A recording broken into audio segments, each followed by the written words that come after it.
இந்த வீடியோவில் இந்த சுடுகாட்டு காளி வேஷம் போட்டிருக்காரு பார்த்தீங்களா, இவர் வந்து சாமியோட அருள் இறங்காமலே இருந்திருக்கு. அதுக்கு அந்த ஊரில் உள்ள தலைமை காளி என்ன சொல்கிறாருன்னு கேளுங்களேன்.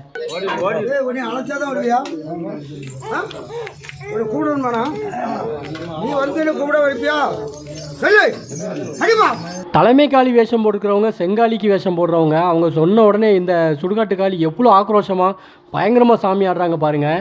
இந்த சுடுகாட்டு காளி வந்து செங்காலிக்கு தங்கச்சி வரும். அதனால தான் அந்த செங்காலி வேஷம் போட்டுக்கிறவங்க இவ்வளோ உரிமையோட கோவத்தோடு கேட்குறாங்க, நான் கூப்பிட்டா தான் நீ வருவியா, சும்மா வரமாட்டியா அப்படின்ட்டு. இந்த சுடுகாட்டு காளி வேஷம் போடுறவங்களுக்கு ஒரு சிலருக்கு வந்து சாமியோட அருள் அவ்வளோ சீக்கிரத்தில் இறங்காது. இறங்கினாலும் அவங்க அருள் வாக்கெலாம் சொல்கிறதுக்கு ரொம்ப லேட் ஆகும். 3 வருஷம் 4 வருஷம்லாம் கூட ஆகும். அவ்வளோ ஈஸியில் அவங்க அருள் வாக்கும் சொல்ல மாட்டாங்க. ஒரு சிலருக்கு சீக்கிரமாக கூட இருக்கலாம். ஆனால் பெரும்பாலும் வந்து இவங்க அருள் வந்து யாருக்கும் அவ்வளோ ஈஸியில் இறங்காது. இந்த சுடுகாட்டு காளியை பார்த்த உடனே தெரியுது இவங்க வந்து புதுசாக வேஷம் போட்டிருக்காங்க. அதனால தான் அந்த மாதிரி சொல்கிறாங்க. இவங்க தீசட்டி வேறு எடுக்கிறாங்க. அந்த டைமில் நான் கூப்பிடுவேன், நீ கண்டிப்பாக வரணும் அப்படின்னு சொல்லி கட்டளை இடுறாங்க அந்த தலைமை காளி. கட்டி இருக்கும் போதும் கூப்பிட தான் செய்வேன், நினைச்ச உடனே. இது வந்து இடைச்சி விலை தசரா குழு. அடுத்து என்ன நடந்தது அப்படிங்கிறத நான் பார்ட் 2ல் சொல்கிறேன்.